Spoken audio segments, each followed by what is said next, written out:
Hi there. Welcome to Late Talks on Air for this episode 122. Welcome to the program. I'm your host, Nancy Duffy. Today, I have a special guest that I haven't talked to in years, and we've known each other for years.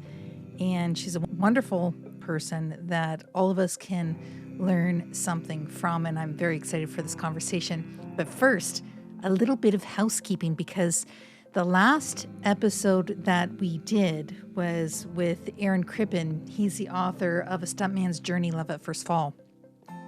And I promised at the end of the episode, I love it when people listen all the way to the end of the episode because I promised I was going to be giving away this book to somebody who contacted me from our contact page on our website at latetalksonair.org. And we have a winner. So Julie from Antioch, Illinois wins a copy of this book, which Julie, you should have sent to you any day now.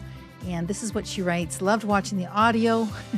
I think she meant video or listening to the audio. I grew up with Aaron and his family, but haven't talked to him in years.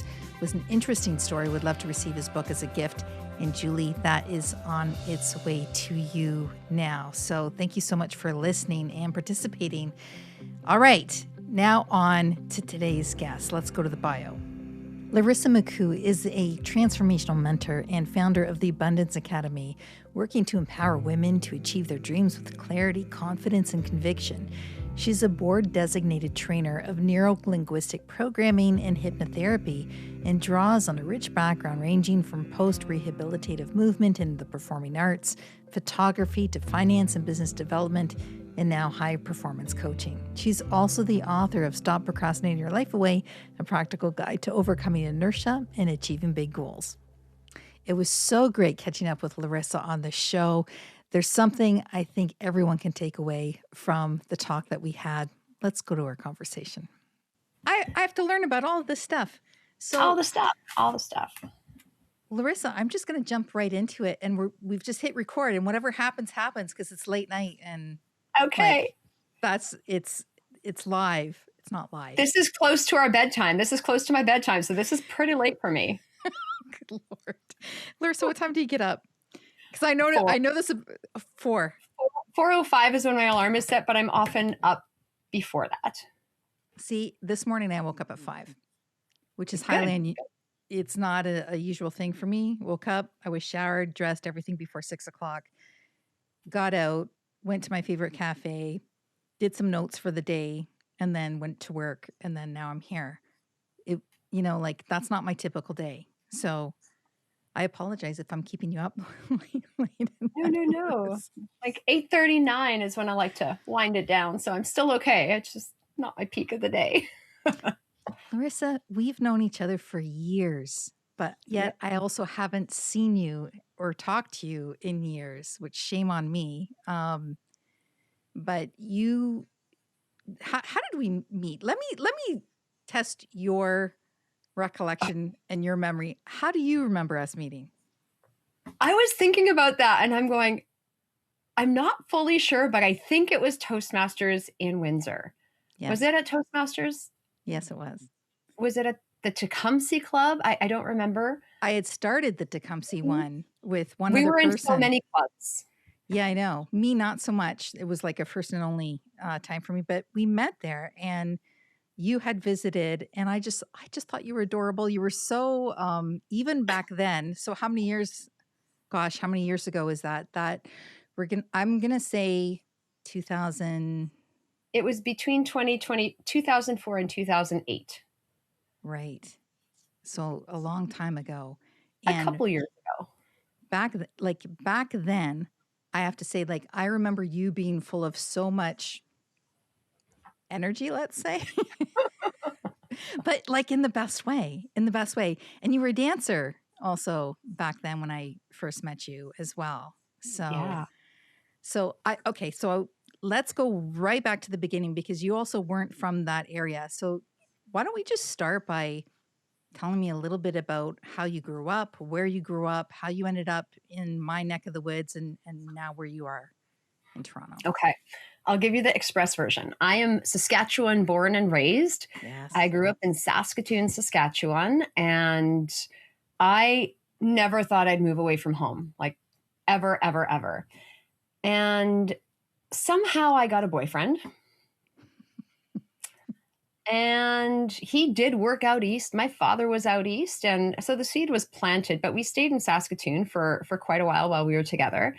And at one point, we got into real estate development projects. So I was in personal finance, and then I got into real estate. Yeah. So we bought fixed and flipped houses, and then there was some opportunities for Detroit revitalization. Yes, that was a big thing back then. Still is, I think.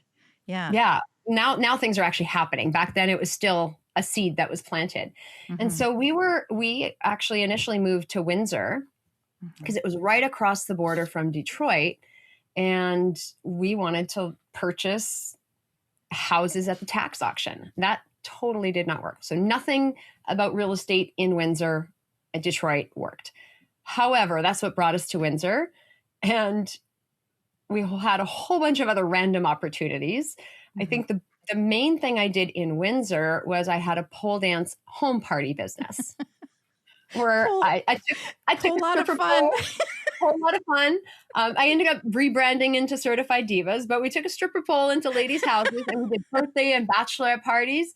And that was actually the first time I really saw the value in my sociology degree.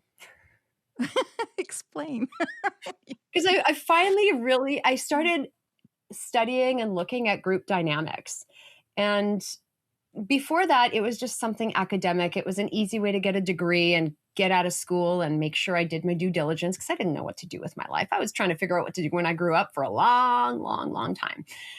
But while I was doing these parties, I noticed the 20-year-olds, the 30-year-olds, the 40-year-olds, the 50-year-olds, the 60-year-olds, they all had very different energies. And at one point, I started looking forward to certain types of parties over others. And they all booked things for different reasons, whether it was birthdays or bachelorettes or divorce parties or whatever it was.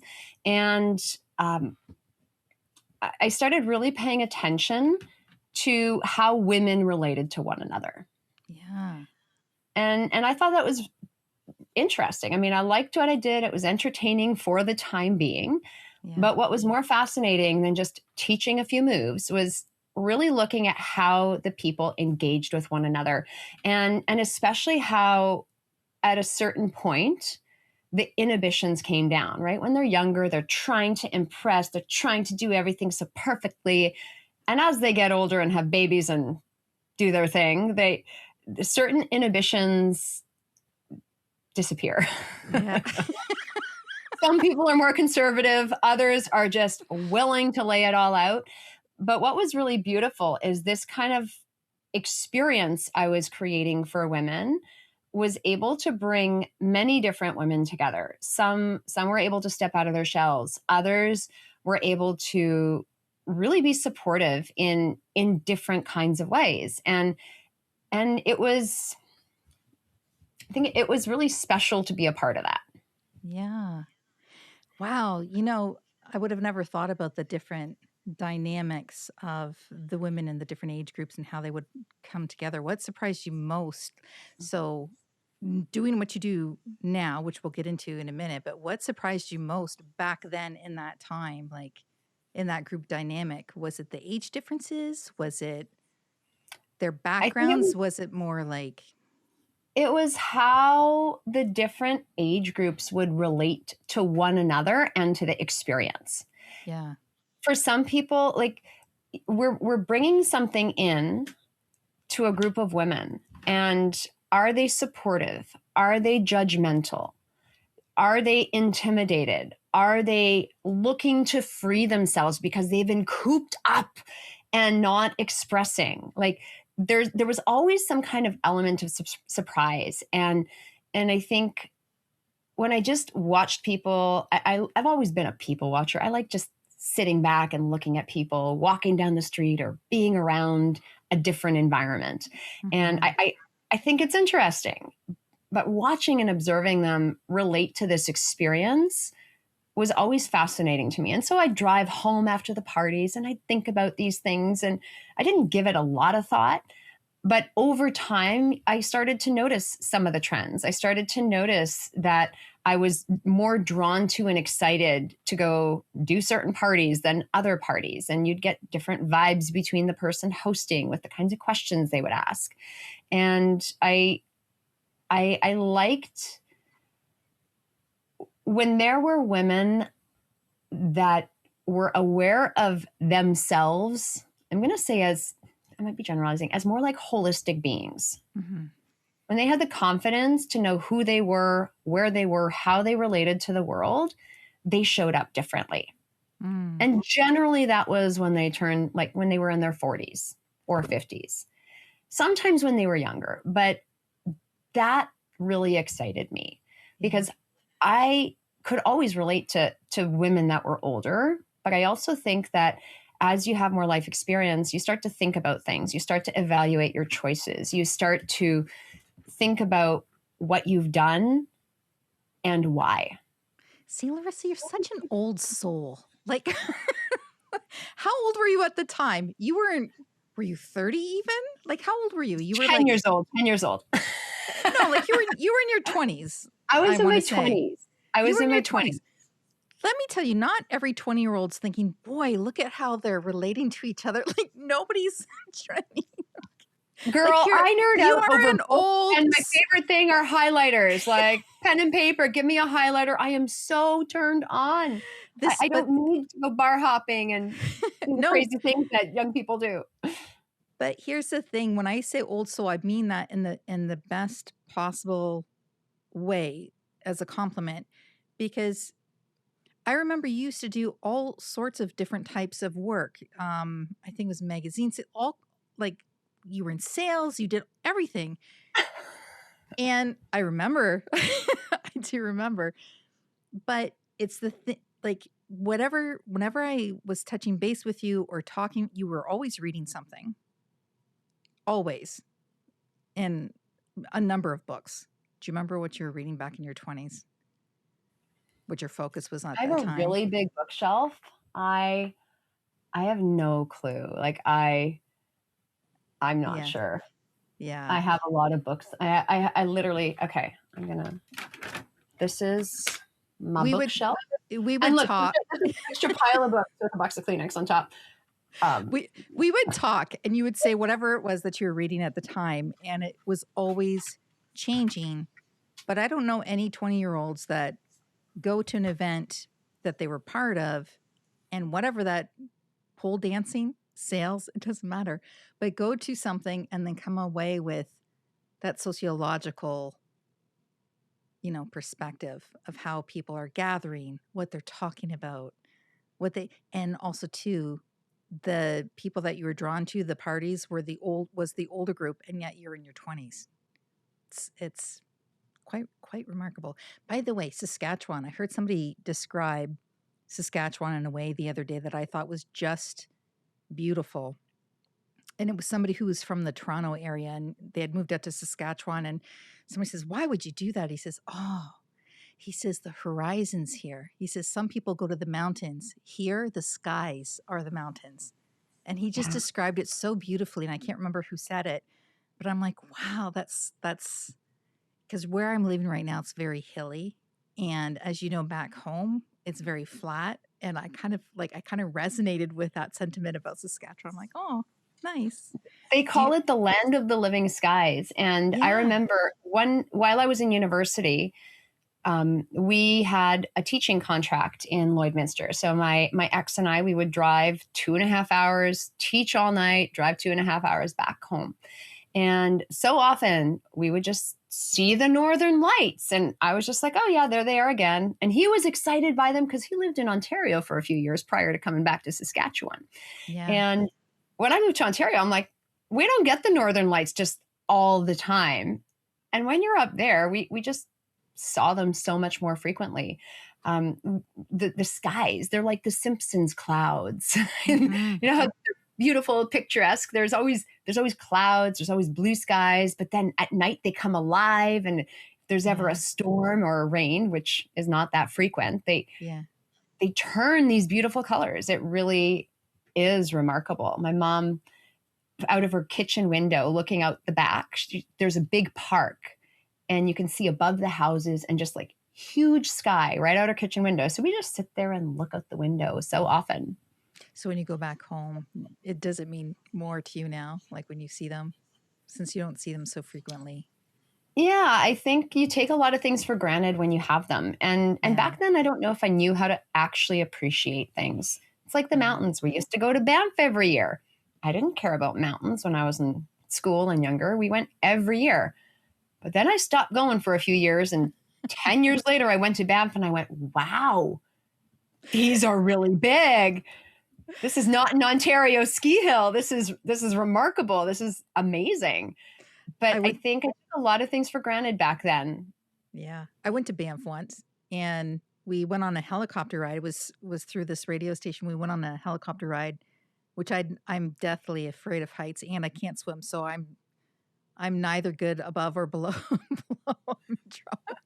But we had to take this helicopter, and you know, the way the mountains are, the deep crevices between the mountains, and the whole thing shook. It was just it reminded me so much of how small and almost insignificant you are compared to these big things, you know, like just a tiny blip. Yeah. Okay. So you have to tell me what's been happening. So the last time that we spoke in person would have been before all the, like, you were into so many things. You were teaching Pilates. You were working in a studio. You were teaching trainers, like Pilates trainers as well, right? And running the studio. Yeah. You were doing all kinds of things. Because you have a background as a dancer and your heritage. Are you Ukrainian? I am Ukrainian, yeah. So that was a big part, was those two worlds coming together, the dance and the Ukrainian background. So why don't we start with that? Because you kind of left my world at about that time, and you got into Ukrainian dance, and you were traveling, you're doing all the things. So why don't we start there?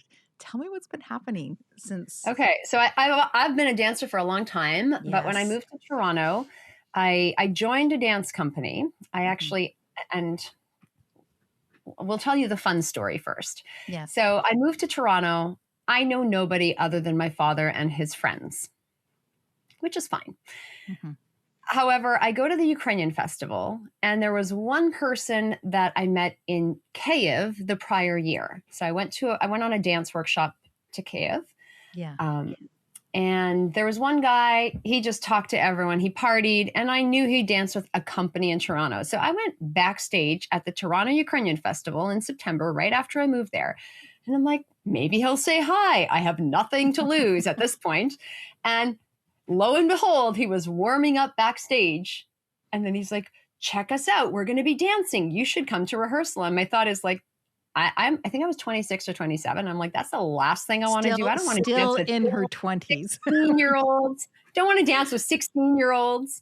And I was thinking, I'm like, they're all young. And so anyway, I watched them dance. It was fine. It wasn't something I was looking forward to, but I decided to go to rehearsal because I knew nobody, and I wanted to do something familiar. Mm-hmm. And as I drive to rehearsal, I zip my car into the parking lot quickly and slam on the brakes. I didn't give myself whiplash.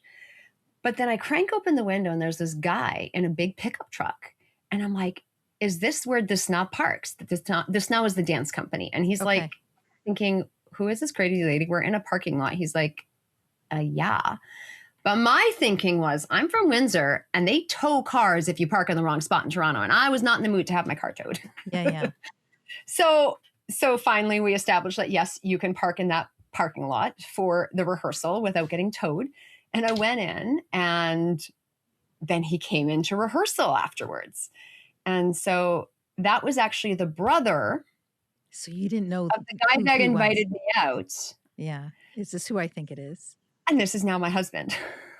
So story number one, we somehow started courting each other. I'm not sure, but we got interested in each other when we found out we were both divorcing, And our divorces were finalized within a month of each other. So we were both like, oh, people with experience, people with vision for the future, we can talk. So that was that. And I ended up joining the dance company. Years later, I became an artistic director of another company here in Toronto. And I taught a little bit because it's not a career move, but it's something that I've always loved. It's something I've done since I've been 4 years old. I've been teaching since I've been 14. And it was what I ate, slept, and breathed like my whole life. That's all I wanted to do since I was 4 years old, is be a Ukrainian dance teacher. I used to force my brothers and my sister, probably not my brothers by that point, but I used to force my sister to do choreography. I would make her dance in the living room to records. We had records. Yes. Back then. And they would skip, so we'd have to be light on our feet. And that was what I did. I read costume books for fun when I was younger and designed costume ideas. So it was super nerdy, but that was life. The Pilates, I actually moved to Toronto to retrain for a new career. I was like, I need to do something different. The pole dance thing was fun, but I was done with it. And I didn't know what else to do with my life. So I'm like, you know what? Someone said to do this certification program. I'll do it. My dad lives in Toronto. I'll stay with him for a few months till I figure out what to do. And so I became a Pilates teacher, not just a regular basic mat teacher, but like a full equipment teacher. And so I learned how to work with all the apparatus and work with private clients. And it was a full year training program. And it was great. And so that's how I became a Pilates teacher. But I remember one of the first days in that training, and I did not have a master plan, but I remember thinking, I'm like, wouldn't it be cool to run this place? Random side thought. And then 10 years later, I was literally running the place alongside the owner and doing so many more things. It was never part of the grand plan, but I think it ended up working out. And so often we have these little thoughts, these little thought seeds that God plants in us, and we dismiss them. And I don't think we need to dwell on them. However, if we do let them cultivate naturally, they can unfold into something beautiful, because I'm grateful I don't do that anymore. However, I am so incredibly blessed for the time I spent there. I do not regret it. It is probably one of the best things I've ever done in my life on so many levels. Yeah. And you know, the combination of your background in dance with the Pilates, because on occasion you would put out some of the training videos. And I mean, so graceful, Larisa, you're just so graceful. What you just said about, you know, when you mentioned in the back of your mind, like, gee, I wonder or I'd like to run this one day. When I was younger, as you know, I was a single mom for a long time with my son, who I adore, who is now in his 30s, Larisa. Not so little anymore. I remember he was just a young boy when I knew you. And married, living in your neck of the woods, by the way. I know. But I remember walking by these houses, and I would go for walks with my son at night and our dog, and we'd be in this neighborhood, and we'd walk by these houses, and they would have the lights on, and the families would be there, and they'd be like laughing or having dinner together. Like, and I'm like, you know, wouldn't it be nice to come home and have the lights on? Like somebody's already home when I get there, not when I come home and it's dark and I got to put everything on myself. You know what I mean? And when that happened, like years later, I'm like, wow, like I had to like take a breath the first time I pulled in my own driveway and the lights were already on.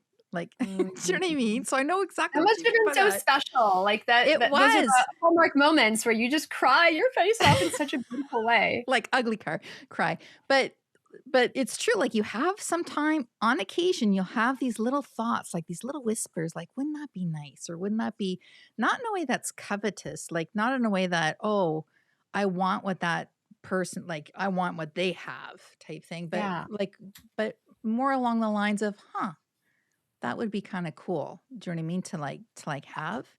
So, all right. So what happens after? So you reach the level of you're now running the place. You're running. Yeah. So I had my own clients. I was a teacher trainer. I was like running the place with the owner. I can't even, I think we found a title eventually, but we were just doing all the things. We're doing everything. And I loved it. And then I had a baby. Mm-hmm. And so I was on mat leave, and I'm grateful that she allowed me to stay plugged into something to keep me moderately sane while I was on mat leave. But mat leave was tough. Mat leave is It tough took me about sometimes. 10 years to get pregnant. Yeah. So that was, it was really hard because everyone around me sneezed and got pregnant. And I just assumed when I was ready to get pregnant, I'd get pregnant, but I did not get knocked up like I anticipated. So it took us 10 years, and like fertility treatments were so disheartening. It was soul sucking, but we eventually did get blessed with a child. And the first time I actually got pregnant, it stuck. So no miscarriage, which I feel really blessed about. Mm-hmm. And, so I think it was like until even after I had my son, I didn't really realize I was having a baby. He was about a year old before I realized I really had a kid. Yeah. It was a bit of a fog that year. But while I was on mat leave, I started studying with Bob Proctor. Because the boss was like, Larisa, you're driving me cuckoo crazy. I can't help you. You need to do something. Here's an ad from Bob Proctor. You should look at his stuff. I'm like, fine. Wait, is Totally that truly how you got introduced? Well, I heard about Bob 20 years prior when I was in financial services, but Okay. I thought John Maxwell was cooler and other people from our company were way more useful. So I heard his name and I knew it was something abundance, but I didn't care back then. So like name dropped him back then, but didn't study him. And so then within a week of studying one of his programs, like I look at his stuff online now and it's great, but I was studying his actual program. And within a week, my whole life changed. I was like, we'd done all the Tony Robbins programs. I did so many, I've studied, I've gone to seminars. I did T. Harv Eker's Millionaire Mind Intensive. I had that on CD. I listened to those 19 discs over and over and over again. I could probably recite the seminar while they were saying it because it was pretty scripted. So I was familiar with this. So it was not new. Bob's teachings weren't brand new, but there was something about what he brought to the table that was different. And as soon, it was like all these possibilities that were possible for everyone else finally became possible for me. And he wasn't super religious, but one of the things that he talked about when you dive deeper into his stuff is he says, you have to let spirit flow to you and through you. And there was definitely a very spiritual aspect to his work. And that was different than before. People talked about it. Tony Robbins had a new segment about grace in one of his seminars. It was fine. But the way Bob presented the spiritualness, he didn't have to talk about it. Like he oozed it. And he was always calm and chill. And one of the things he said, he's like, I spend time with people half my age, but I move twice as fast and I'm never in a hurry. Now, Bob's no longer with us, right? When did he pass He's away? not. He passed away. He passed away a few years ago. I think maybe 5 years ago now. Already. Yeah, it's true. Yeah, it's been a while. It seems like yesterday, but yeah. Yeah. But at the time when you were diving into this program, he was very much alive. He was. And he lived in Toronto. Like, I didn't know. Oh, he but did? I didn't know. Not Toronto, but like just north of Toronto. I think in Markham. Okay.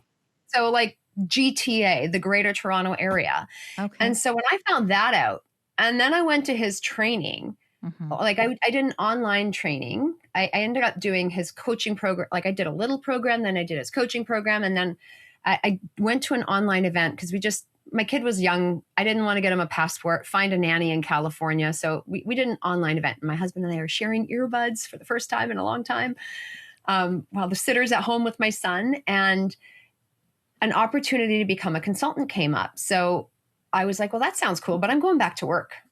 And so I just kind of brushed it off. And Taras, like my husband, he's not confrontational. I do more of the talking in our house.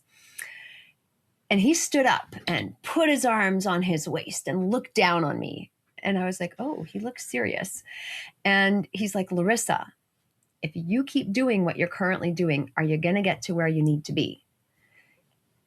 And I couldn't say yes. Yeah. Like, I loved my work. I was there morning till night. I worked evenings, weekends, whenever. Like, I loved being there. I loved everything about being at the studio, but I couldn't say yes, especially after doing some of the studies with Bob. There was a part of me that had outgrown it, and especially some of the mindsets. Like, it was, this is not a bad place to work. People show up happy. Clients aren't grumpy. Like, they're coming to work out. If they're grumpy, they're happy when they leave. Like, the drama that we have running the studio is so minimal compared to the nightmares you hear about in corporate. It was a pretty sweet deal. Mm-hmm. And we had beautiful sunsets and sunrises. So through the windows on the 4th floor of the FEMA building, like, it was just, there was so much goodness all around, but I couldn't say yes. And so I applied to be a consultant. Okay, I had no plan. Stop for 1 second. Stop for one Yeah. second, because you have to answer that question for me. Yeah. What is it? Terrace? Taras. Taras. Tarot with an S. Tarot with an S. Taras.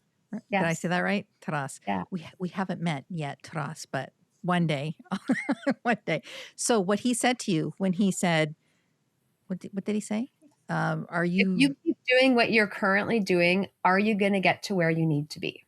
Where is it you need to be? Where at that time was it that you thought you needed to be? I didn't know, but it wasn't there. Okay, so you just knew that the fabulous job that you had, that you loved, that you enjoyed, that had the fabulous sunsets and sunrises, you just knew that Like, that good wasn't... money, good title, good clients, good team, good 5-minute drive from home. I had a parking spot at the time. Like, parking spot in Toronto is unheard of. Okay, I know. Like, tell me about it. This is so you liked it. You liked it, but you knew there was something more, but you didn't know what that more was at the time. Yeah. Wow. But I think one of the things I've learned is that when God says jump, like, you have to, now I use the word obedience. I didn't really study the Bible. I'm still a very novice student from a biblical sense, but obedience is a really important thing from a biblical perspective. But I knew that when my heart called for something, I had to go through with it. I didn't always know why. There might not be logic, but I think the move to Windsor was my first time rejecting. No, that was the second time rejecting everything. Dropping out of school was the first time rejecting everything I knew. That was scary. That was back in Saskatoon in university. But I had these moments where I did things that were different from what I thought I had to do. And they never worked out as I expected, but they always worked out the way they needed to be. And I don't think I've ever articulated it that way. Like, nothing has ever worked out as I expected, but it's always worked out the way it was meant to be. Yeah. Wow. Okay. All right. So you're going to go ahead with the training, of course. Of course. And then what happens? I went back to work at the studio. I stayed there for about 6 months, but I'm an overachiever. I do everything really well. I did not do a good job. I shouldn't have gone back. My heart wasn't in it, but I was so scared of letting something so good go that I did go back, and I went back part-time instead of full-time. But I think, like, when you learn something, you can't unlearn it. No, when you learn something, you can unlearn it. But when you see something, you can't unsee it. And I had seen something that was necessary for me, and I couldn't unsee it. And even though I appreciated everything from that point, I loved it, I respected it, I still believed in it, I still send clients there, I still send people there to this day, I still send people to teacher training. I'm like, you need to do this course. I'm like, I know it's good because I taught it 3 times, but I still believe in the company and the mission. They do things very differently at the studio. And I think one of the differences being at the studio from so many other just Pilates places is Margot, the owner, she was not a physiotherapist, or she had a background in movement, but her master's degree was in adult education. And what she was brilliant at doing was connecting the dots for people and making everything relevant. She taught me that you can take the most mundane thing and make it freaking fascinating for yourself and for them. Something like pelvic tilting. Like, how many different ways can you make it exciting? We made pelvic tilting exciting. Arm arcs in different directions, moving your arm. I can't tell you how exciting it is when you think about what your shoulder blade is doing while you're moving your arms instead of just going up and down. Like, we made some of the most simple and mundane seeming things exciting because we had a lot of people that were like, they were in post rehab or they needed to exercise in safe ways. Mm-hmm. And there's only so many things you can do. And so we found ways to make the movements alive for people, to make them relevant to people. And I think that relevance was really huge. And that was what kept me there. It was, how do I create a magical experience for the clients? How do I create this magical thing? And that was something I've always kept. Like, I think that was so beautiful. That was one of the reasons I didn't want to leave, because there was magic there. There was magic for the team. There was like, we always looked for ways. We didn't use the word magic, but there was always some kind of, I call it in my Abundance Academy, fairy dust. Like, there was always something sprinkled in there to create wonder or awe or curiosity. But did you see how you noticed that? So I work in adult education right now. That's what I do during my day job. So I recognize what you're saying there. But isn't it something how you picked up on that again, like very, very tuned into whatever environment that you're in. So that would be hard to leave a place that you love like that. But also it kind of speaks to how strong that other pull was for you, right? Yeah. So, okay. So how did you say goodbye? How did you start? How did you? Oh, I didn't say goodbye. I stayed for 6 months. Mm-hmm. I did what I consider a terrible job. Like, it wasn't horrible, but it wasn't my best work. So I probably shouldn't have gone back, but I did because I was so afraid of losing it. And I mean, my ex, I'm grateful for the time we spent together, but after we were done, we were done.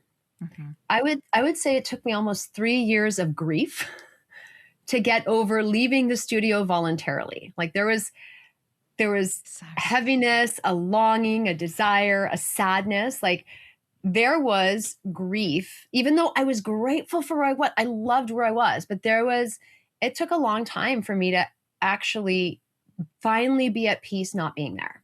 Was it because they were so different? One is such a physical, emotional, like, it's still cerebral, but it's also very physical and emotional, versus the environment you're in now is much more like mind and heart in a way. Or not necessarily. I mean, it was a combination of, there was a lot of cerebral there. And we got to think about movement differently. It wasn't just the movement, but we it was thought like about the movement. Everything. It was the whole package. And right? This is different though. It had the whole package. And then when I was with Bob, it was a different magic, but it was not the same. And so it was beautiful, wonderful, but it was like, I didn't have the same kind of community, the same relationships. Some of my clients I'd been with for 8-9 years. And those are pretty strong bonds when you see them once or twice a week for a long time. Yes. And so it was tough.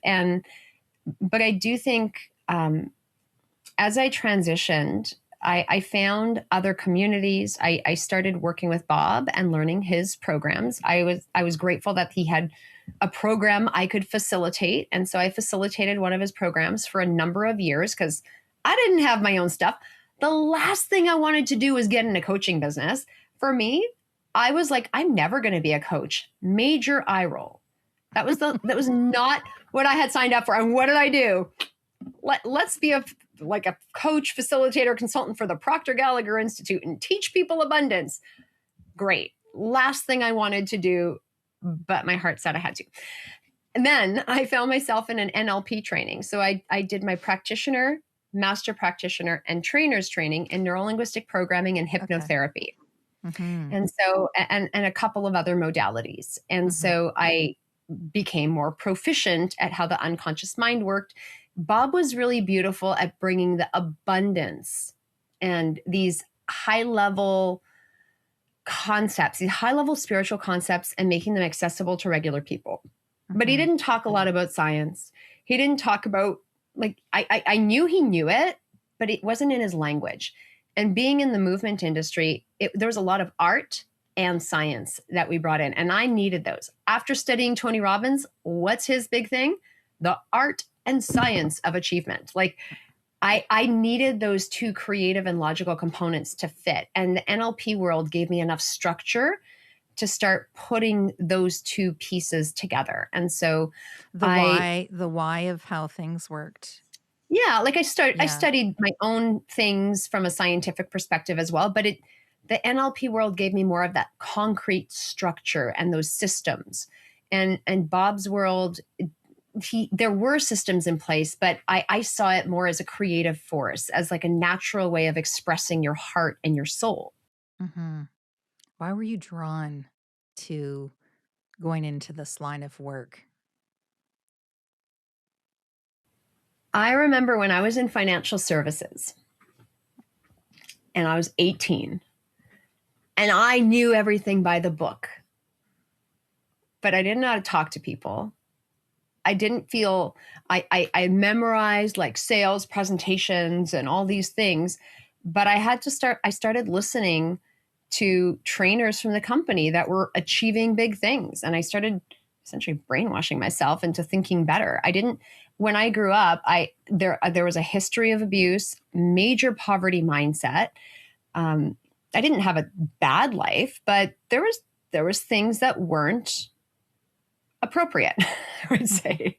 Mm-hmm. And so I really looked down on myself. I did and said and terrible things to myself. But learning about these different thinking concepts gave me hope. At first, it was to achieve something and to check off a box. But over time, it became a way of living. And I think as one of the big things with Bob, it was less about achieving something and less about learning something, but it was really more about becoming the kind of person that you want to be proud of. He studied with Earl Nightingale. So I don't know if you know the lineage, but no, Think and Grow Rich. Okay. You've heard of Think and Grow Rich? Yes, I have. Okay. Yes. So classic book in the personal growth field. It's kind of like a Bible of personal growth and development. It's one of the key pieces of literature. Well, Napoleon Hill wrote Think and Grow Rich. Earl Nightingale worked with Napoleon Hill. And Bob Proctor left his cleaning business that he grew, like his, I think, $1 million or something cleaning business back in the 1960s to go work with Earl Nightingale for like $33,000 a year or something crazy, like not a lot. So he basically gave up a lot of money to earn a little bit of money to go work with Earl Nightingale. Maybe he even worked for free at one point. I'm not sure. But he worked with Earl because Earl worked with Napoleon Hill. And Bob has been reading Think and Grow Rich for over 30 years. He didn't just want to learn a concept. Like, he lived this. He ate it. He slept it. He breathed it. He immersed himself in it. Bob started reading that book before his oldest son, Brian, was born. Brian was born into a really beautiful way of thinking. And Bob didn't grow up that way. But Bob realized, he's like, well, if I'm doing nothing with my life, like, what's the point? And he decided to make a change, and he decided to make a difference in the world. Mm-hmm. One of his goals was to build a company that operated all over the world. It was one of his very first big goals. He calls it a C-type goal. I call them big, juicy goals. And so, but his big goal was to do that. And prior to his passing, I think a year or two prior to his passing, there was a live stream event where there were people registered from every single country in the world. Wow. So he achieved like not just have an email list, but like people at this event literally from every single country in the world. Mm-hmm. So it wasn't just reach out by YouTube, like that was there. But I think it's so cool that when you have something and you dedicate your life to it, it's not about you. It's not about earning more money. He's like, people gave me opportunities. I wasn't interested. I know how to stand. He knew how to stay in his lane, but he knew what mattered to him. And I think each of us have something that we're meant to do in this world. Maybe it's from a work capacity. Maybe it's in a personal realm. Maybe it's for your family, but some kind of legacy we're meant to leave. And it's our responsibility to do something about it. If you have an idea, you have the ability to actually fulfill it. But you do have to make the choice. And you have to put in the work also. Yeah. But and not everyone's willing to do that, because you're going to fail. You're going to fall on your face. You're going to totally suck. Yeah. But you got to pick yourself back up and get going. Do you think in general people are afraid of success? I think more people are afraid of success than failure. I think people don't like failure, but I think fundamentally, if you are successful, then you're put on the hook. You're responsible. And you can fail more, probably, right? Well, the bigger your success, the bigger your potential failures. Correct. And if you're trying to achieve success, you're taking more risks. If you're, I don't want to say unsuccessful, but if you're not aiming for anything, you don't have to worry about failure at all, in a sense. No, you're completely successful. Depending on how you measure failure, right? Like failure could just be being stagnant all the time. I don't know. Well, so I think when you fail, like every potential failure, or what I'm calling a failure, is a learning opportunity. And it's not failure unless you actually give up. But if something doesn't work out the way you anticipate, that doesn't mean you failed. It just means you found another way not to do it. Think about Thomas Edison and the light bulb. How many times did he find ways not to invent the light bulb? I think it was like 10,000 times before he found the one that worked. But was he a failure? No, they only remember the one time it worked. Yeah, there's this passage. There's a biblical, since we're talking spiritual things, there's a biblical passage where they talk about talents. Jesus is talking about talents. And have you heard about the talent story? Okay, so there's 3 people. Each gets a certain amount of talents, and talents back in the day was money. And I'm going to totally butcher this, but stick with me here for a second. So 3 people get talents. The first person gets talents and he says, here, this is so much, go do whatever with it. And that person takes it and they invest it and they more than double what was given to them. And then, oh, well done, good and faithful servant. Second one, same thing, gets a little bit less, right? For his abilities type thing. And he goes and he makes it work. The last one gets only a single talent, but what they do, they hid it, they kind of buried it and did nothing with it. And even that got taken away from him. Do you know what I mean? And so that passage kind of like haunts me in a way, because it's just like, whatever you have, you're supposed to use. And if you don't use it, you lose it, in essence. Do you know what I mean? Like, and that's my biggest fear, is that, first of all, you have to be aware of what that thing is that's been given to you, whatever that talent is. Back in the day, that was referred to as money, but you can take it in the literal sense, talent. Whatever talent you have, it was given to you. We all have it, whatever that thing is, and everybody has it. But what is that thing? So you have to have discernment, you have to have awareness, and then you have to cultivate that thing, and you have to be willing to use it, even at risk of failure, especially at risk of failure, right? Because otherwise, how do you even exercise the thing?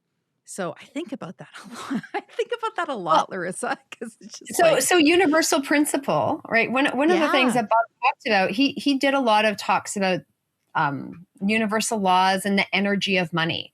Yeah. But he used to say, money must be circulated. It has to move. And if you think about it, based on the law of vibration. So we did a lot of studies with universal law at the Proctor Gallagher Institute. So there's the law of vibration, which says everything is in motion. And if everything is in motion, the cells you have are in motion, the money you have must be in motion. It can't just sit there. It must go out and then it can come back. And it must go out and then it can come back. Same thing with giving and receiving. Law of giving and receiving. Like, so many people want to give, but what do? They deplete themselves and they reject the receiving. They steal the ability for other people to give them their gifts. And they prohibit that. And so they cut off the channels. Whether it's a compliment or holding the door or money or a gift, I used to just always reject things. I'd be like, oh no, that isn't good enough. And I would like reject people. And then I heard that and I was like, oh my God. And I feel like it's almost like a sin now. The hardest thing is to accept a compliment and shut up. I know, for the and longest I've learned time. How to do that. So I've learned how to do that. But it was like the first time I wanted to puke and I was like gritting my teeth and I was itching to say something back. And I said, I must just shut up and let this person give me the compliment and say thank you. I don't need to say, oh, and your outfit's great too. And oh, I love your hair. Like, no, if someone's giving you something, it's because they genuinely want to. Why do I give things? Because I genuinely want to. Yeah. And it's something as simple as that, but that's how money works as well. There must be movement of energy. There must be a back and forth, a pitching and catching. And I also think authenticity has a great deal to do with that too, because if you're giving with the intention of I'm giving because I want to receive or I'm after something, I don't think it quite comes back to you the same way. No. Do you know what I mean? Because then it falls flat, in my opinion. You know? Do you think that's true? Of course. And people can feel it. They may not articulate it. Yeah. I think a lot of times people can sense things, but they can't articulate them. And so they might God might give them another distraction. God might point them in a different direction and something isn't going to work out. So this past weekend, Salsa on St. Clair was happening in Toronto. Okay. So it's a street festival that happens every year. We've gone before. It's fine. It's not our scene, but my son and I were on a walk and I'm like, hey, we're on a walk. Let's walk through this festival. Well, we walked about a block and my son's like, why are we here? Can we go home? Like, this is weird. Like the people, we didn't vibe the people. And so we left. What did they hear about the next day? Oh, there was a shooting on St. Clair. Right. And so that was within 5-10 blocks of my house. Wow. We were there earlier that day. You could feel it. We felt like, I remember looking at the people and feeling it. And I'm just like, I don't belong here. That was my thought. And then my son said some little comment like, and then I'm like, do you want to go? He's like, yeah, let's go. And usually he's curious about festivals and fancy events and cool things. And he's like, no, there's just people roaming. There's nothing to look at. So we left. But I got bad vibes. He got weird vibes. And what happened the next day? And I feel like there are signs when you really start paying attention, but you have to pay attention. I heard you say, Larisa, I have to go to my notes here for a second. You know, my eyesight's kind of going on me. I love that you have notes. You've always got notes. But they're harder to see now, Larisa. It's not the same as all those years ago. You know, my husband, he wanted to improve his eyesight and he bought a book. It's about this thick, all about improving your eyesight. I don't know what's in it because he's never read it. I have no idea. But he bought it and it's sitting on his desk. You have to be able to see it to read it. So. I'm not sure. I don't know if it works, but he does have a book that's supposed to correct everything. One of your favorite books I heard you say was The Power of Awareness. Tell me how that might play into all of this. I've not read this book. Who wrote it? Tell me what it's about. Does it relate to what we're just discussing? Yeah. So Power of Awareness is written by Neville Goddard. He's like an author in the metaphysical space. And so he talks about these concepts of attraction and energy. And this little thought that I have right now isn't from Power of Awareness. It's from another one of his books. I think I can't remember. I remember the title. I remember what it looks like, but I can't remember what it's called. And so, but he talks about something called the coin of heaven. And the coin of heaven, these are like your thoughts. And the thoughts you think are like the coin of heaven.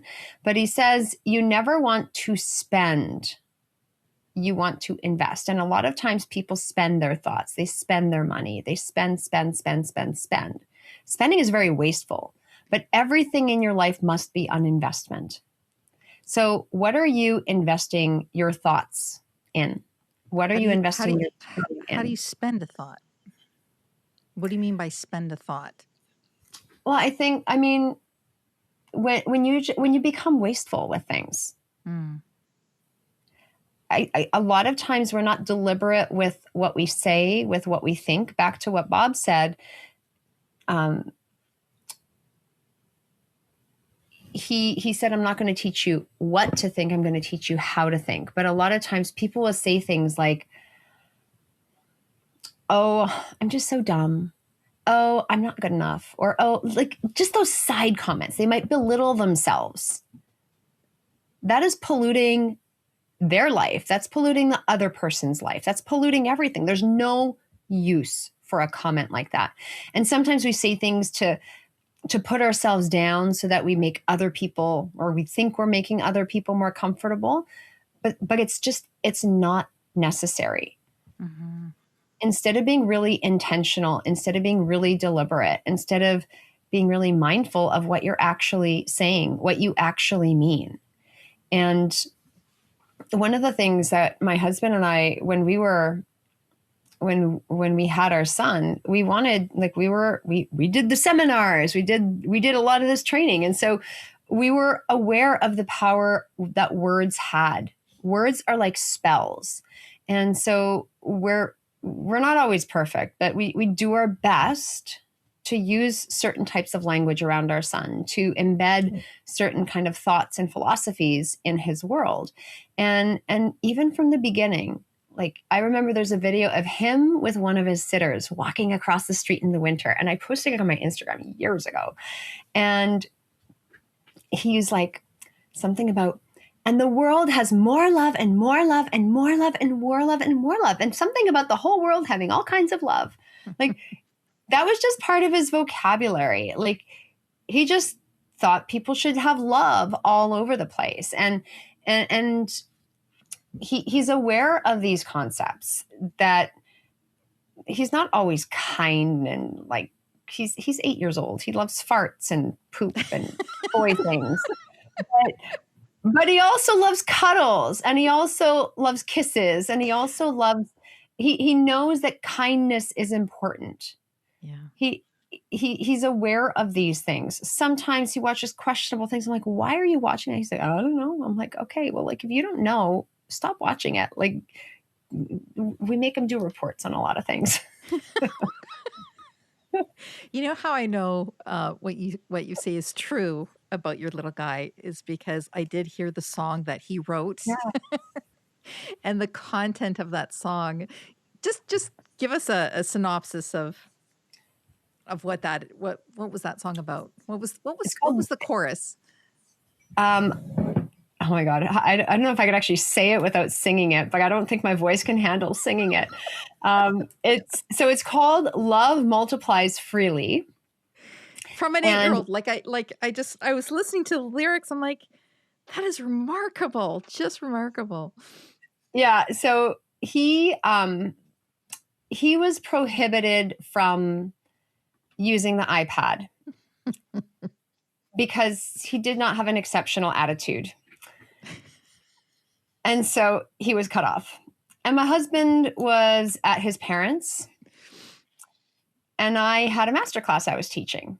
And so I told him, I'm like, you could read, you could do other things. If you need to call your father, you could take my phone. And so he took my phone and he said, can I make you a song? And I'm like, okay.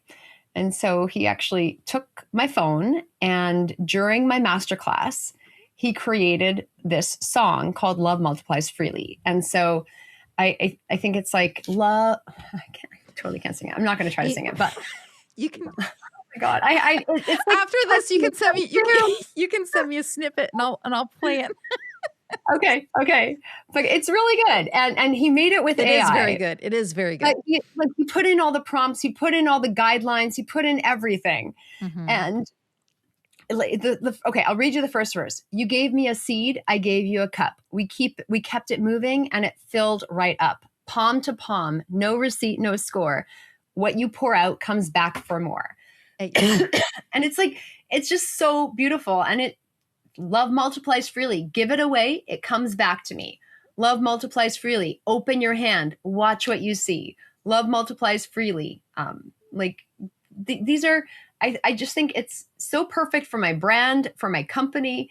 And so by the end of my masterclass, right when I had them do like a little journaling exercise, like I had them do something in that particular one, I don't remember what, but right at the end, he brought it in. I'm like, oh my gosh, I'm going to play it for them. And they were all like, oh my word. It was just so perfect. It was so synergistic. And so he hasn't been able to make another one quite like that. I'm like, I got to commission him to come up with some more stuff, but that one worked out really well. And I play it all the time. I listen to it every single day. And it's just our morning pump up song.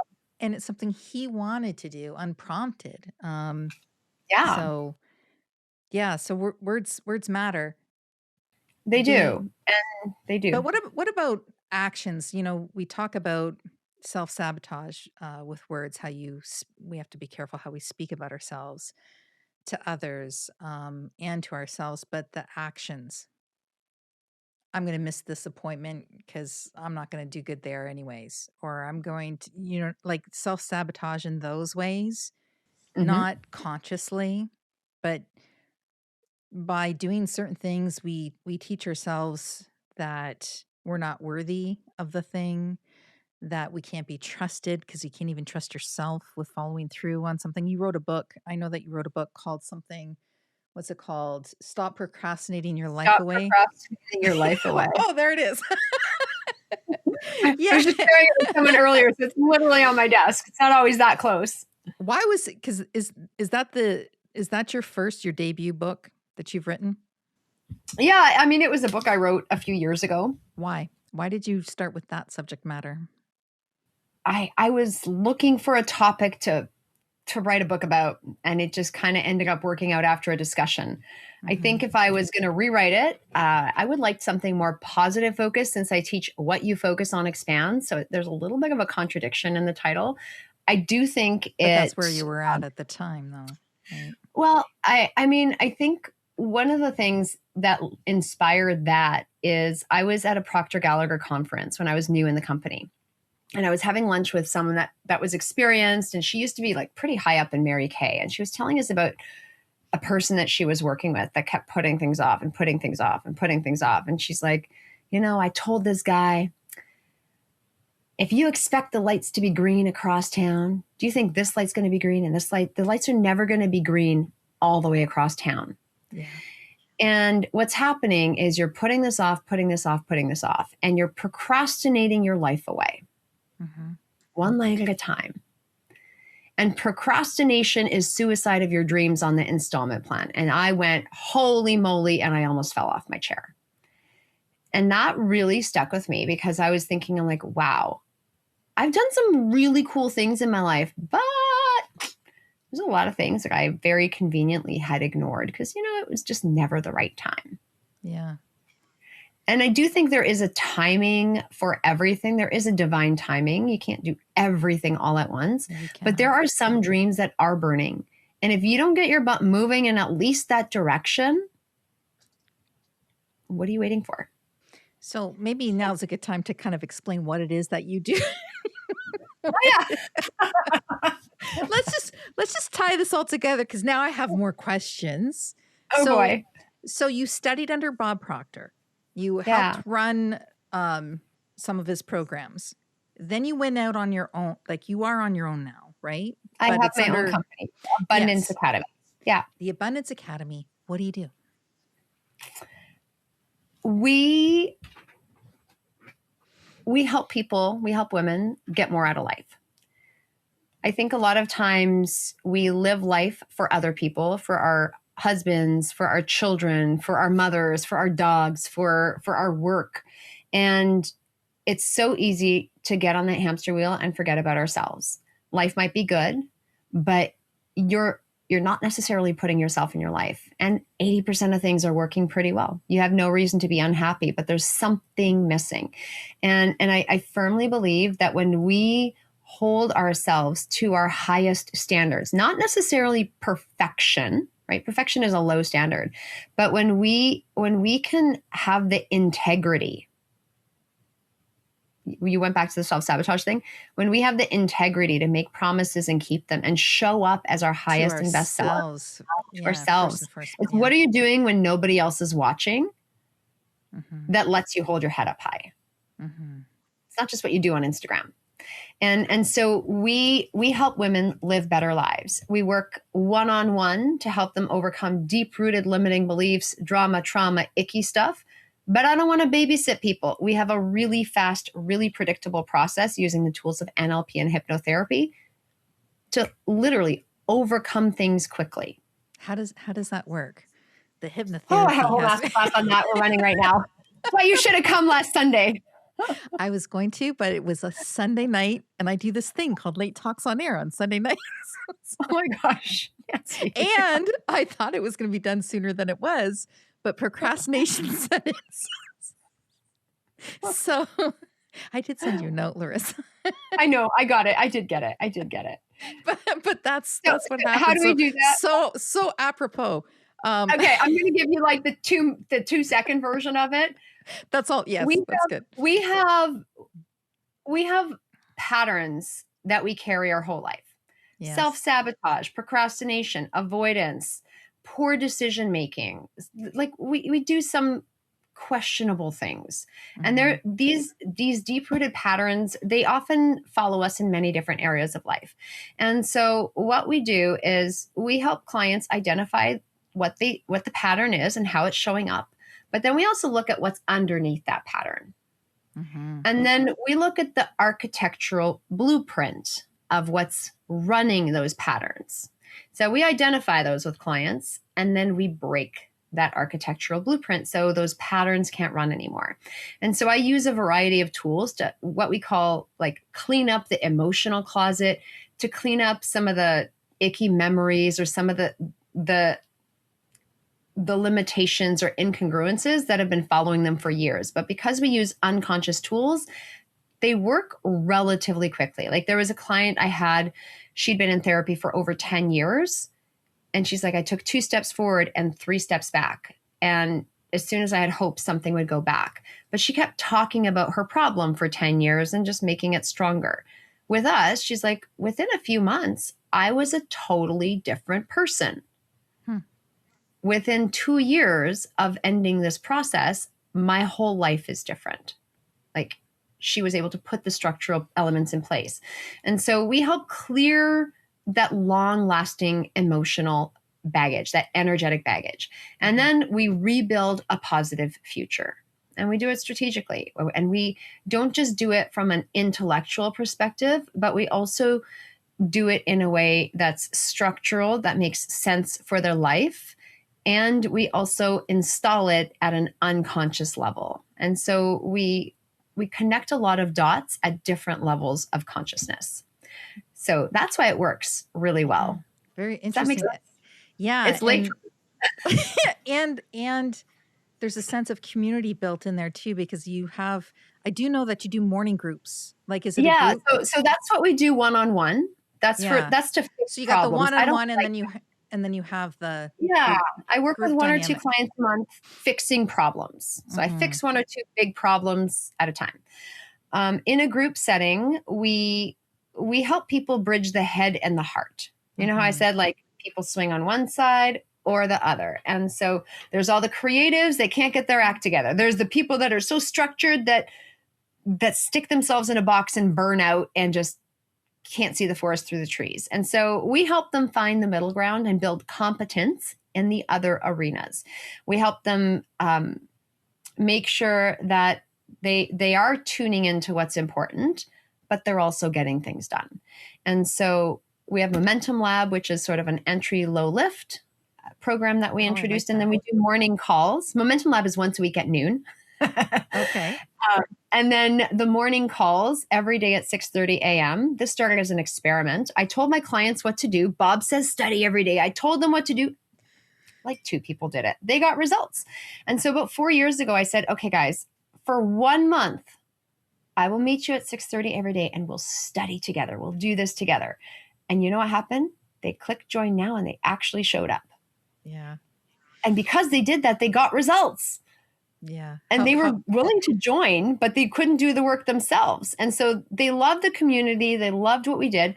And so we've just evolved and continued that practice since then. That 1 month experiment has turned into like 4 or 5 years of these morning calls. But it's a way for you to set yourself up for a powerful day. People go to the gym to work their muscles. This is like the intellectual, the spiritual, and the emotional gym where we work those muscles to set you up for success. And it's connection. With a little accountability sprinkled in and connection. And it's connection too, which I was going to say, a little birdie told me that it was quite early in the morning. That 6:30. That's not early. Yeah. Again, it's late talks on air. Right. Okay. Here's something that I noticed. So now that we know what you do. So here's something that I noticed. Going back to how we talk to ourselves about ourselves, the actions we do or don't do. Here's what I have noticed. When you let yourself down, meaning you make an internal promise to yourself, something nobody knows about, but you've let yourself down. I find that you know how you said for women to kind of, we've always been this, that, and the other thing. And it's time to we need to also focus on ourselves. But this focus on ourselves, if it's done in this certain prescriptive way, it's actually better for everyone else in a way, and not in the traditional way that you hear a lot of people say, for me, for my opinion. As an example, when you get really upset with yourself because you missed the mark on something that you held dear, maybe you didn't show up where you said you were going to show up and you're really mad at yourself, or you don't look a certain way that you were hoping to look and you're really mad at yourself because maybe you didn't put the work in or whatever. I also find that inadvertently we can take that out on our loved ones without even, do you know what I mean? Yeah. So I hear a lot of, do this for yourself. It's my time. It's my time. And sometimes, Larisa, that can come across as selfish sounding. We love being selfish in our world. Sometimes that's what it can come across as. Yeah. But if you think about those ways that your reaction to your self-disappointment, I was joking. I said something to my husband. I'm like, I'm so disappointed in myself that this happened. Cancel. But my husband is so quick-witted. He says, we all are. So he just started laughing. But that's what I mean. Like, for those times, that's why I think it's so, for me, that's how that would speak to me. And I think all of us has done that thing where we've let ourselves down in a way that was very hurtful to us, because maybe we shouldn't have let that other person down. We just didn't show up the way we're supposed to, or the way we thought we should. And then it's sometimes, you're in a bad mood for the rest of the day, or you're a little bit more snippy than you were 10 minutes ago, or do you know what I mean? That's just one of the things that I really noticed about this whole thing, that it's fascinating. Well, I think the more you do this work, it doesn't bother you. Like when you said, when you let yourself down, and I was thinking, I'm like, I used to feel awful about things. And now if I don't do something, I might be like, oh, that wasn't a good choice, but I don't actually feel bad about a lot of things. Like I rarely feel bad about things I'm negligent about.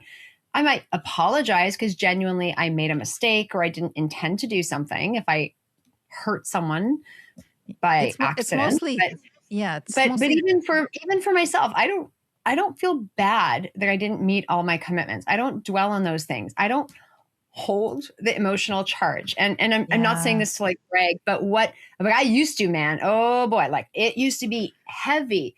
But 3 years I've done ago, so much 4 work years ago, on 10 years clearing ago. the energy. How long ago?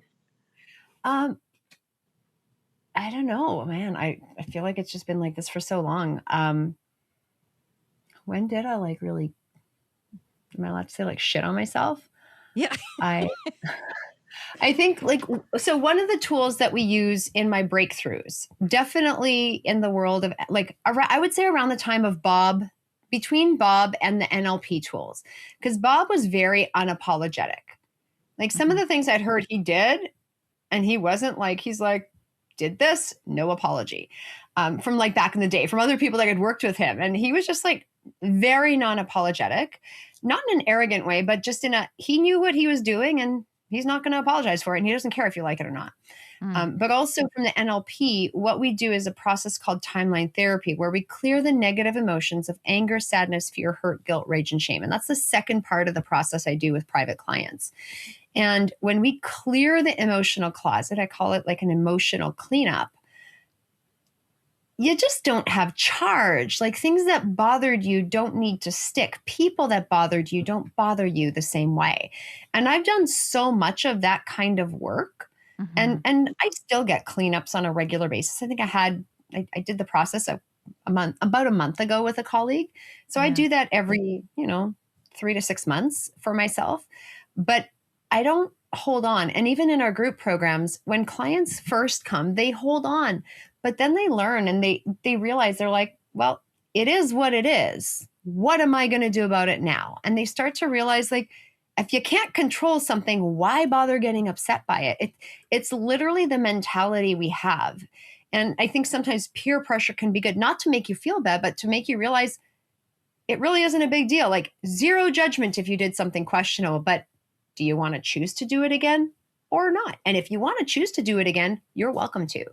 I had a talk with a therapist right before this, and we were talking about clients and people that choose to fail. There are some people out there that want to stay in their stuff because they get to bitch, whine, complain, and talk about it forever. It's not helping them. It's not helping anyone else, but they get some kind of comfort in staying in it.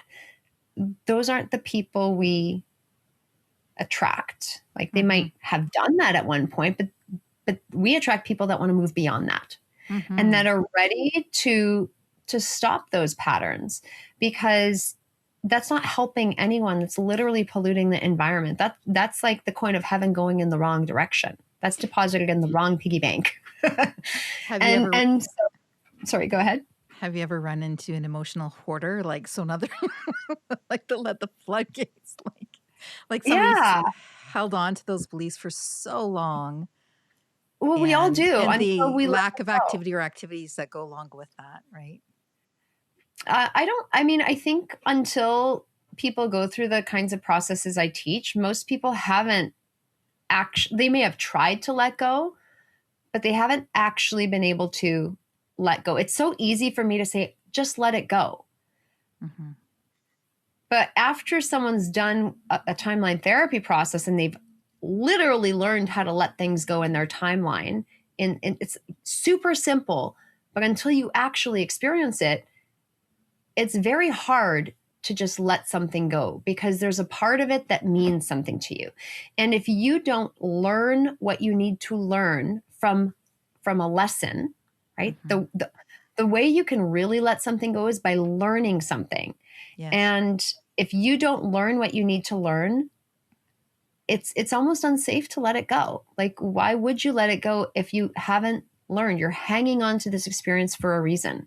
And that might sound crazy, but if there is a reason for it, you're going to hang on to it even if it's not serving you. That totally makes sense. And I think that goes back to like that awareness piece. If you picture yourself kind of looking at your life from up here, and then looking God's eye view versus God's eye view.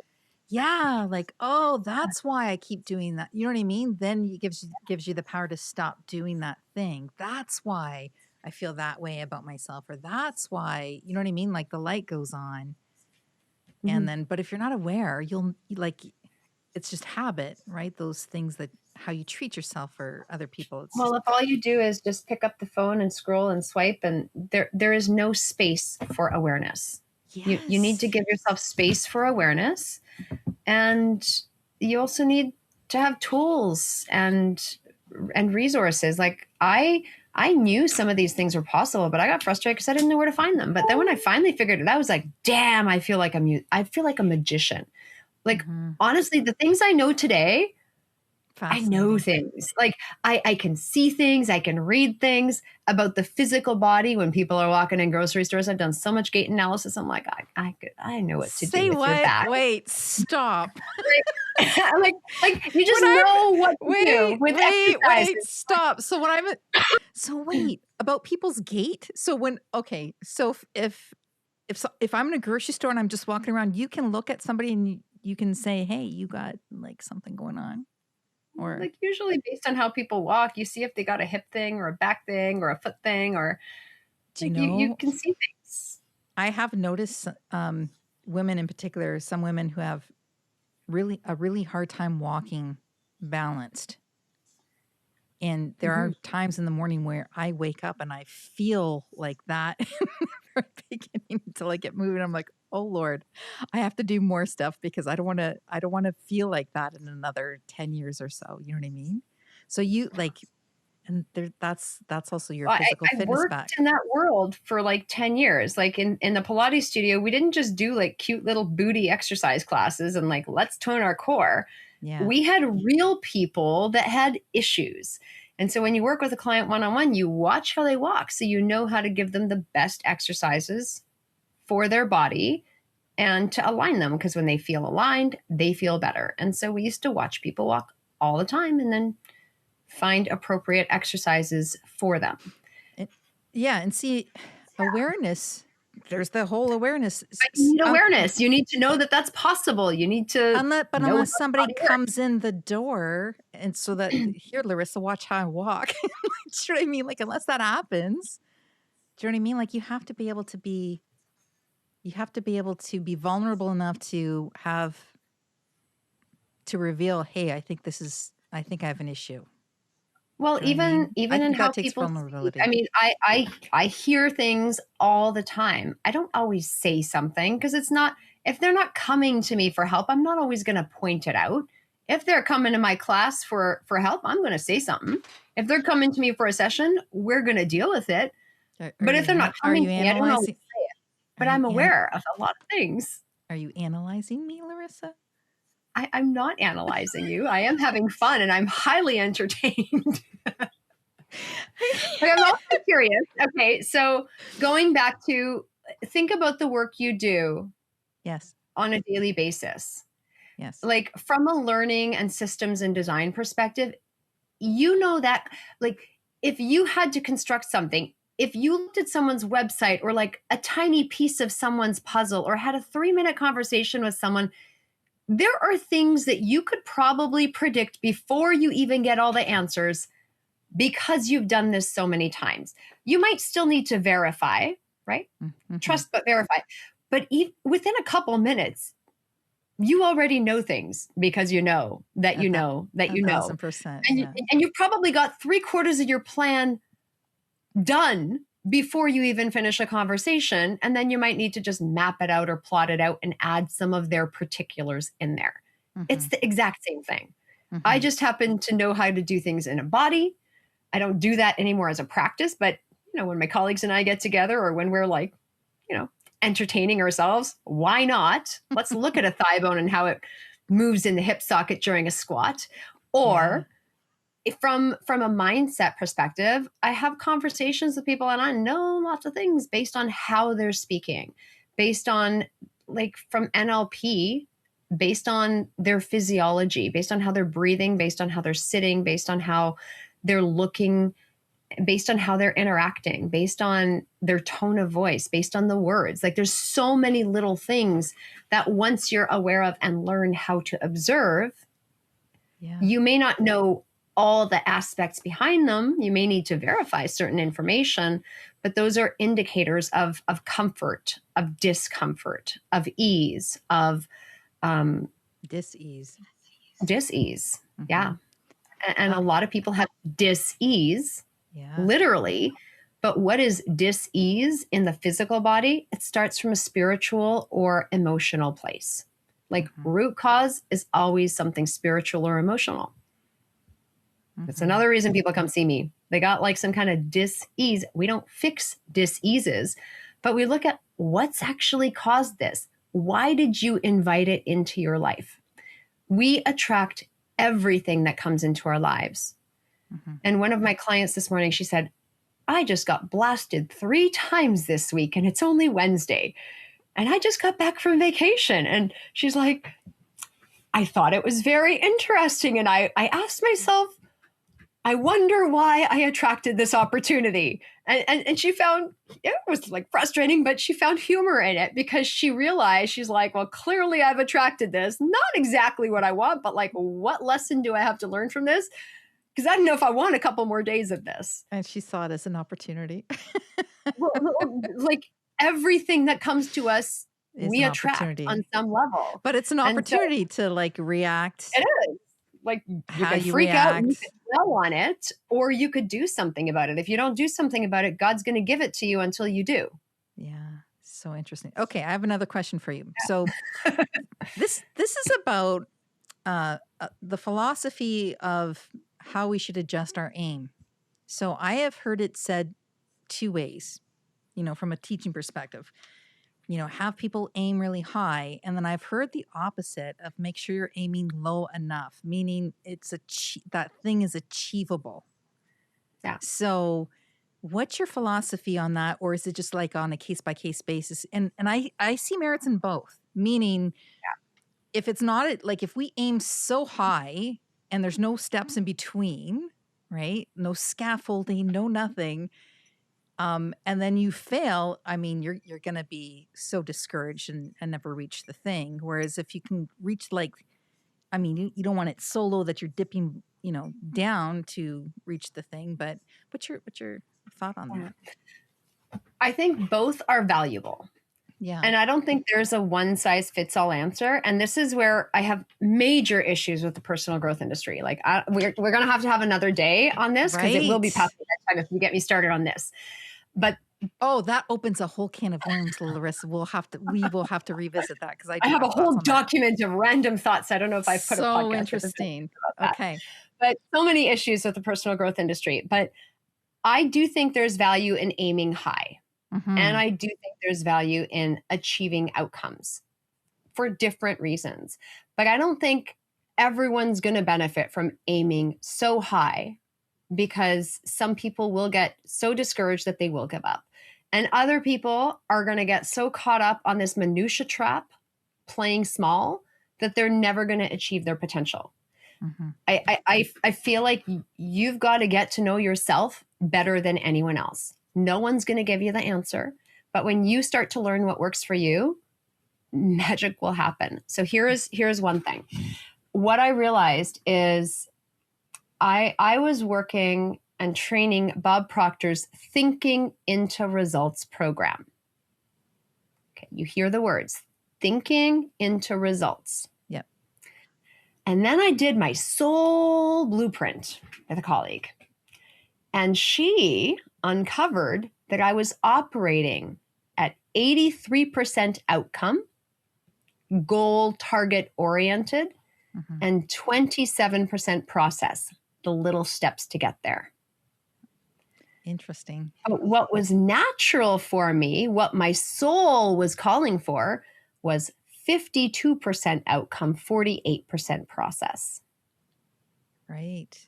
I was operating on the polar opposites, because I was living and thinking into results. But certain results weren't happening because I was so trying to focus on the results. And then I was frustrated. But I get the best when I just do my thing. Yeah. And so I've realized that I need to have a target. I need to crunch the numbers. I need to know what I'm aiming for. And I need to work out the process. And I just need to do the thing on a daily basis. Mm-hmm. And then I need to check in with the bigger thing and do the thing on a daily basis and check in with the bigger thing and do something on a daily basis and see if I'm feeling good about it and then verify if the numbers are working. That's such a good way of putting it, getting lost in the minutia and then staying plain small. Yeah, like some people thrive with that and they just follow their breadcrumbs and everything works. And I don't want to diminish that. Do you know when that comes to play though? It kind of ties into the procrastination because I'm aiming for this big thing, and it's like three rungs up on the ladder of what I should be doing. And for Yeah. whatever God knows what reason, I'll work on rung number 1 because, oh, it's time to do this.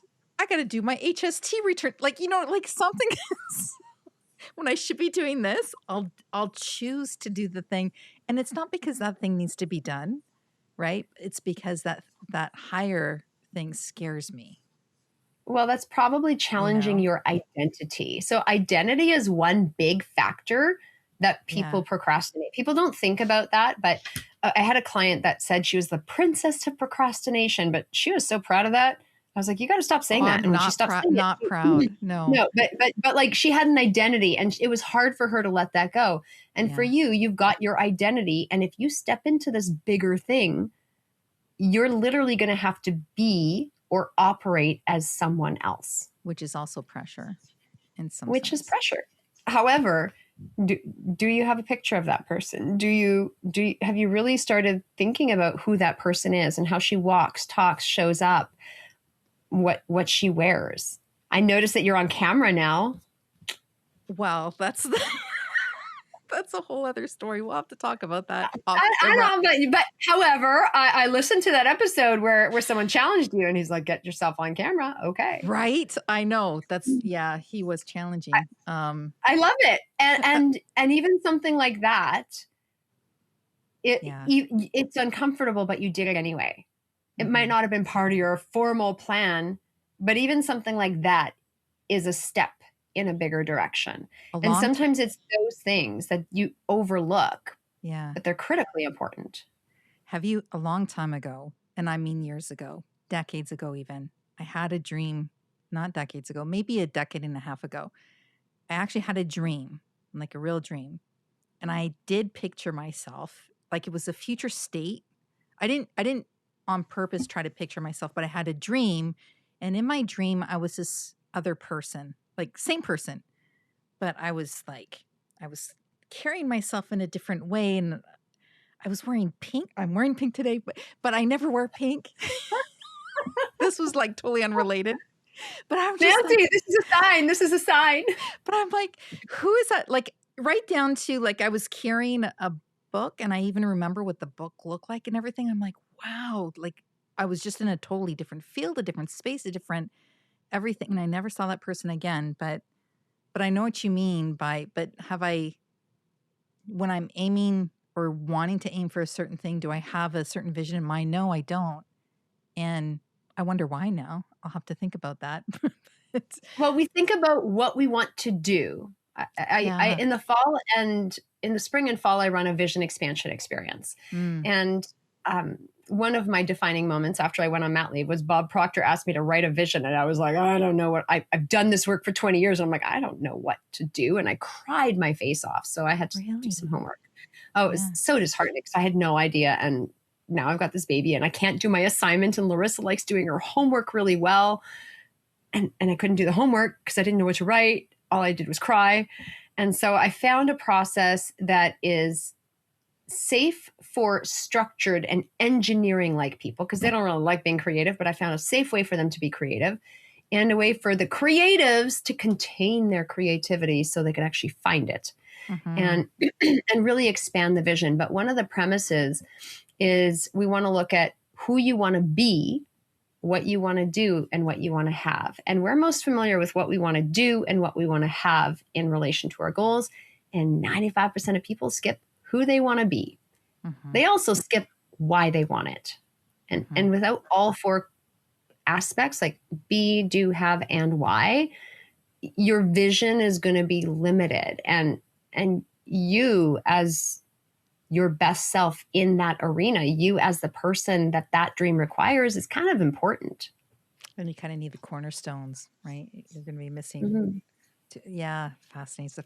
I think I have one last question for you, Larisa. It's been such a pleasure talking with you, but given the work that you do, because you're in this space of making people better in a sense, helping people grow, do you get discouraged? And if so, how do you get yourself out of that? And what are you most hopeful for because of it?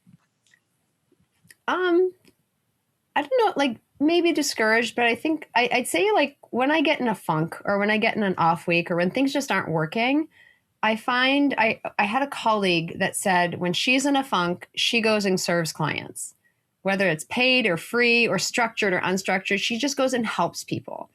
And Yes. I started doing that right like my first year of being with the Proctor Gallagher Institute because someone on one of the calls randomly mentioned that. I said, that's a great idea because I had a lot of funks when I first started Yeah. because you're very emotional when you're starting new things and I didn't have all the skills. And so I still have a lot to learn. Things aren't where I want them to be yet, but they're moving in that direction. But I think the biggest thing is if I'm in that funk, if I want to align my energy, I go help someone. And I think the other thing is if I don't do my self-care, I if I don't take care of myself, back to the whole being selfish, things just don't work. Like I need a morning workout or a morning practice. If I don't do that, I fall asleep by 2 o'clock in the afternoon and you do not want to be around me because I just get grumpy. If I don't take care of myself and show myself love, change my outfit sometimes like 6 times a day because I sometimes do that.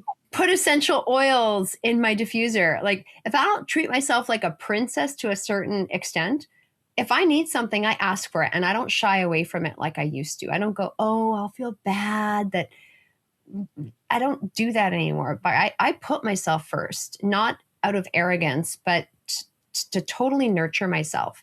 And when those things are happening, 90% of the problems don't exist. There's Okay, still so stuff to work on. I Yeah. still have, okay, so I'm going to take just 5 more minutes, Larissa. So Okay. the My physical husband's fit, not home, so go ahead. the physical fitness, I Yeah. think, and you've always practiced that. And what you just said of putting yourself first in that regard and amongst those other things, but the physical fitness I think is probably huge for you. And it's becoming more and more important for me, especially like as we age. You're younger, much younger than I am, I believe. So, but Not much, not much. you wake up in the morning and things don't feel the way they did the day before, even like Yeah. an hour before, right? So like I find it's becoming more and more necessary for that focus to be in place for anything else to happen. And I mean anything else. Mhm. Putting on a show like this, doing a podcast, doing your day job, showing up for family when family gets ill, or being able to travel so that you can be there for that person. All of that takes physical stamina of some sort. And I find that that is becoming more and more pertinent as as I age and as I watch other people, as you watch them in the grocery store, as you watch people kind of trying to make their way through spaces and feeling their pain and seeing yourself in them as they're going by, your future state self, if you don't get things in order, right? Like there's a lot of people and a lot of pain. So Mhm. do you find that that's a growing, like, thank goodness, like that is a key focus for you, but do you Yeah. find that that's becoming a growing concern with a lot of people that you work with? Or is this just me? I think so I just want to give a little background. Like I've always been a mover. I've always been fairly Always. healthy. I've always been in shape, but I never liked exercising and I didn't start as a healthy person. I learning how to eat healthily took me over 10 years. From like when I first moved here, I would watch Elena eat her little salads and smoothies at Body Harmonics in the staff room in the corner while she studied holistic nutrition. Like this is how I started learning. Mhm. Like each week I'd ask her a little question and get curious, and it took many years and many doctors and many methods to finally find something that works for me. So I Mhm. think people think health is like this quick fix, one step at a time, and realize this is a life choice. But probably about 2 or 3 years ago, because I stopped working at the Pilates studio, movement has always just been in my schedule. At first, it was cultural, and then I did it for work. Mm-hmm. I never liked exercise. It felt good, but I did it because I worked in it, and I did it because I was It was teaching just part or I of your was dancing. everyday, It was right? part of my culture. It was part of my schedule. Mm-hmm. I never did it for the purposes of exercise. The exercise just came along with it. But when I started doing this work, I sat and I sit on my butt a lot. Mm-hmm. And 2 or 3 years ago, I was walking up the stairs from my laundry room, like 20 pounds heavier than I am now. And I was like, I feel creaky. I am panting, Mm-hmm. and my hip and like my legs are sore. Mm-hmm. And I thought, like, this is not good. And so I started, and I realized, I'm like, I'm going to have to actually deliberately move. And I'd never done that. And the idea of exercise, I hated it. I tried being a runner once. I did a 10K once because it was a fundraiser for the dance company. And so I did it, but there was a purpose for it. And then I haven't run since. But prior to that, I used to try to run. I'd run a block and I'm like, I'm done. End of that. Like, I didn't have the discipline or the desire to try to do these things. Mm-hmm. But I started with a little 10-minute a day Instagram program, a metabolic workout. And I'm like, I can do 10 minutes a day. And I did that for a few months. And then I met a friend in the summer, and he did 15,000 steps a day. And when I hugged him, I was like, damn, you're good. I know you're saying you're working with a trainer, but I'm like, you are motivating me. So after having a really nice walk and talk with him, I was like, I'm going to do a minimum of 5,000 and aim for 10,000 steps a day. So I added that, did that for a few months. Then I hired a personal trainer, saw her once a week, go to the gym 2 days a week. And now I go to the gym pretty much as often as I can, as long as my husband's here. He's been helping take care of his father, which is the point I'm going to get to. Mm-hmm. But his father's 94. Oh. He's not doing well. He's probably going to pass this year. And watching his physical health deteriorate, thigh strength is one of the greatest predictors of longevity. Why? Nobody cares about physical fitness until they start losing it. And most people in their 20s, 30s, and 40s don't think about the importance of sitting down on a toilet so you can go by yourself. Yes. Of getting out of bed, of reaching up to get something out of a drawer, to have the mobility and strength in your shoulder to do that. I saw that in the Pilates studio. And so I would remind people of that. I'm like, you're doing this. And I would joke, I'm like, you're doing this. So when you're 80, you're a spring chicken. Like I would joke about things like that. But I was also planting the seed because I saw it in older clients. Like I had a 95-year-old client that didn't start working out until she was 92. Really? So, but she got stronger and she went from here to more upright. I used to sub her. She wasn't my client, but I used to take her on when her instructor was away. And so she was lovely, but a 92-year-old starting to exercise is not common, and things can change at a later age. So it's never too late to start. Stop. That is so important. That is gold. Yes. I contacted a personal trainer about a month ago, and I said, Larisa, I mean business. See, this is a Garmin watch. And there's this thing called a body battery on here. I have no idea how it works. All I know is mine's depleted. And I know my sleep score is like under 40%. It's like I am failing in all kinds of ways. I don't know where my book is, but it's called Sleep Smarter. Sleep Smarter. Yeah, we're not. It's a good book. We're not at all. Get that one.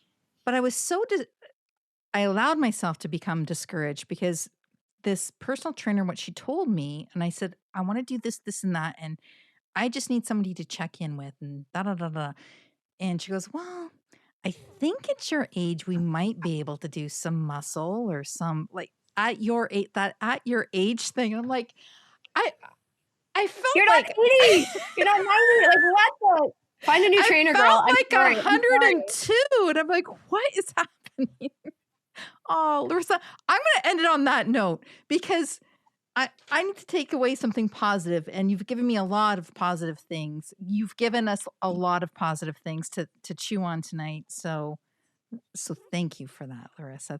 Thank you so much for being here and doing this with me. We'll have to catch up because we do have to talk about the industry itself, I do have a lot of thoughts about that. And you're in that space, and I'm looking forward to learning more about what you do. And how can people get a hold of you? How can they find out about you and your work? How do they get in touch with you? Well, if you want to download a free copy of the Stop Procrastinating Your Life Away book, go to stopprocrastinatingbook.com. So we have a free downloadable copy and then also bonus materials. And I'm on every social media platform, so we'll give you the links for the show notes. Yes, I'll put your website and everything in our show notes as well. Larisa, Yeah. thank you so much for your time today. Thank You're you. welcome. Thank you for having me. It was so great catching up with Larisa after all of those years. It's like talking to an old friend. So thanks, Larisa, for being on the show. She came to us all the way from Toronto, Ontario, Canada, for those of you who are listening in other parts of the world. I'm going to have everything that we talked about, Larisa and I, in our show notes at latetalksonair.org. And you can also reach out to her directly at myabundanceacademy.ca as well. Thanks again, and congratulations to Julie from Antioch, Illinois, who won a copy of this book. Julie, it should be on its way out to you any day now if you haven't already received it. That's it for our show tonight. Thanks for tuning in. Thanks for being here. Until next time, have a great night, everyone.